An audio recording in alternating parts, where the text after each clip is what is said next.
विद्यार्थ्यांनो, मी शीतल पवार आपल्या सरज अकॅडमीमध्ये 11वी-12वी गणित विषय शिकवते। आज आपण मॅट्रिक्स या चॅप्टरमध्ये रो ट्रान्सफॉर्मेशन आणि कॉलम ट्रान्सफॉर्मेशन पाहणार आहोत। इथे पहा, एक एक्झाम्पल घेतलेला आहे। त्यामध्ये आपल्याला रो ट्रान्सफॉर्मेशन करायचं आहे। R1 एक्सचेंज R2 करायचं आहे। बघा, यामध्ये आपल्याला माहित आहे हा आहे आपला R1 आणि हा आहे R2।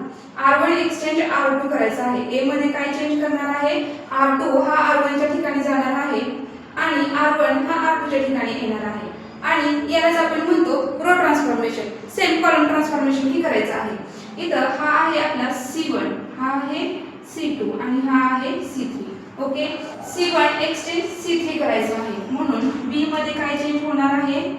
तर C3 हा C1 च्या ठिकाणी येईल। C2 चं काहीच नाही याच्यामध्ये, त्यामुळे C2 ॲज इट इज राहणार आहे आणि C1 हा C3 च्या ठिकाणी जाणार आहे।